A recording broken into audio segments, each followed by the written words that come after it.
Hey there, I'm DJ, and I'm a senior recruiter with Amazon. I'm here today to really help you think about your resume, give you some tips, and give you some good advice on what might get your resume noticed here at Amazon, but also what might get your resume noticed anywhere else you might want to apply.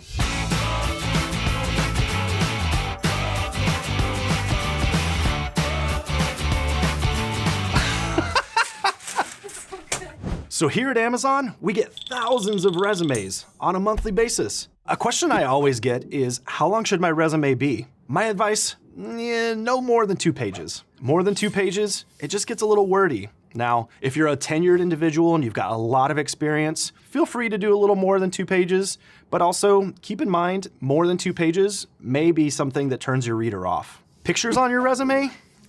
I don't think so. When it comes to resume layout, my recommendation, keep your resume simple. You may deal with an applicant tracking system. That's the place that your resume goes when you apply to a job. You may be dealing with a system that doesn't actually read all of these different formats that are being created. My best piece of advice, keep it as a Word doc or as a PDF, but don't add too many pictures, don't add too many colors. I really recommend bullets. I recommend about 11 or 12 point font. I'm really looking for Calibri, Times New Roman, something that's really easy to read. I don't need papyrus. Your resume should really reflect all of those amazing things that you've been able to accomplish. Most people, they just put their day-to-day work. I really want to see what kind of processes have you created? How many efficiencies have you created in your role? What kind of money have you saved for yourself, your team, or your company? When it comes down to it, we're not really great self-marketers. That might be why writing your resume is really difficult. So move that aside for just a moment. Think about the things that you would really want to say to somebody, but do it in a way that's more of a humble brag. What I'd tell you is the best way to stand out is to really just be your authentic self. Put you into your resume.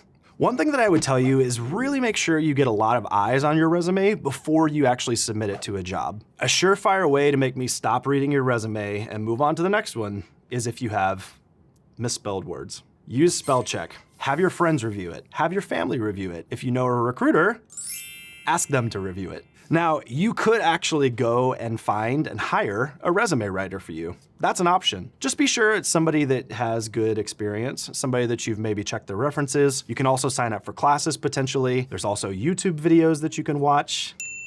One other thing I tell you is to lose the skills section. You lose a lot of resume real estate by creating those columns of skills at the top, when what you could really do is just incorporate those skills into the body of each of your jobs. A summary, sometimes if it's done really well, it can be extremely impactful. What I'd recommend is keeping it short, sweet, and concise. That way, your reader can read it and actually see what they want to see, but then they're drawn into the rest of your experience so that they can learn more about you. Another thing, add lots of links. Your LinkedIn page, a link to the company that you worked for or you do work for. That's extremely helpful for those readers. They want to be able to access information extremely easily and quickly to make a determination on whether or not you might be a great candidate for the job. Another tip I'd give you, put a couple of sentences underneath each of your jobs about what the company is. What do they do? Where are they located? What kind of presence do they have in their market or in their industry? That's really helpful information for your resume reader to know. One thing you may want to think about is your LinkedIn page. You've got so much more room there to actually put tons of great information and content. Oh yeah, recruiters look at LinkedIn profiles all the time. That's very important. Another great tip, make sure you link your LinkedIn profile to your actual resume. It's gonna be nice to put it up right there at the very top. That way someone can click on it and go to your LinkedIn page very quickly. But at the same time, I wouldn't necessarily link all of your social media profiles to your resume.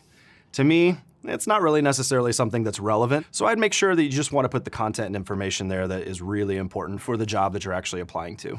Actionable words can be important. Build, create, develop. Those are things that definitely get someone's attention. However, be sure you back that up with something that you actually built, with something that you actually created or developed. Along with that, make sure you put the data in there. Percentages, numbers of dollars earned, money saved, efficiencies created, all kinds of things like that are gold when it comes to a resume. There's some questions that I get as well around things like, what kind of information is super relevant at this point that I need to be sharing? Some things that I would tell you is, if you've been in your career for 20 years, nobody needs to know about your internship.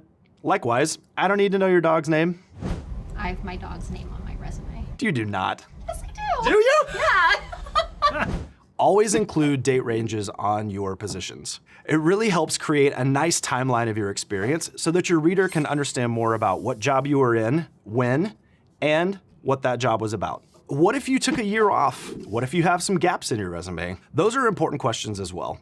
What I'd say is don't be afraid to actually highlight that too. You want to show exactly what you've been doing in that time off. If you took time off to be a mom, say that. If you took time off to go travel the world, say that too. Say something that you learned, talked about some of the experiences that you had and how those changed and shaped you as an individual and an applicant for this job.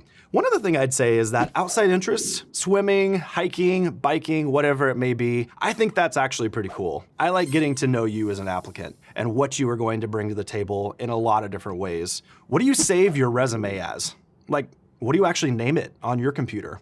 Is that gonna be weird when it shows up in the applicant tracking system? You definitely wanna think about that. Princess Mara is not gonna work out. I don't know where Mara came from. It literally, I don't know. My suggestion would be your name, resume, and the year. Now, cover letters. How many of you like them? Not me. One other thing that I'd recommend doing is to network, create opportunities for yourself. Reach out to that hiring manager, reach out to that recruiter on LinkedIn, not off of YouTube. Hi. Now, there's appropriate ways to reach out to the hiring manager or a recruiter, and there's also some inappropriate ways to do it. Do your homework, do your research, make sure that individual is someone you really want to touch base with. You've got one shot at getting it right. As far as references go, I'd leave them off your resume. Provide them when they're asked for. You may just be getting started in your career. You just graduated from college. You don't have a ton of experience. What do you put on your resume? Because you don't have tons of work experience at this point, think about putting your educational experience at the very top of your resume. Don't be afraid to put your internships. Show all the things that you've done during the summers that you've been in school, information about the retail store you worked in, the coffee shop you had an opportunity to work in over the summer, or summer camp. It really goes to show that you're taking initiative while you're in school to get some experience and to actually get into the workforce. Your GPA on your resume? Give or take. It could be really important for a hiring manager. It might not be as important for a recruiter. I'll leave that up to you. You do want to tailor your resume for the job that you want. When I say that, what I mean is not a specific job necessarily at one company that you're looking to apply for, like Amazon, but make sure that you are actually creating your resume where it's broadly usable for lots of different opportunities. These tips are not just applicable for Amazon. There's a lot of great information here that you can take to lots of other opportunities and lots of other companies. Thank you so much for watching. Here's a link to all of our open jobs. I look forward to reading your resume, hopefully very soon. You got this.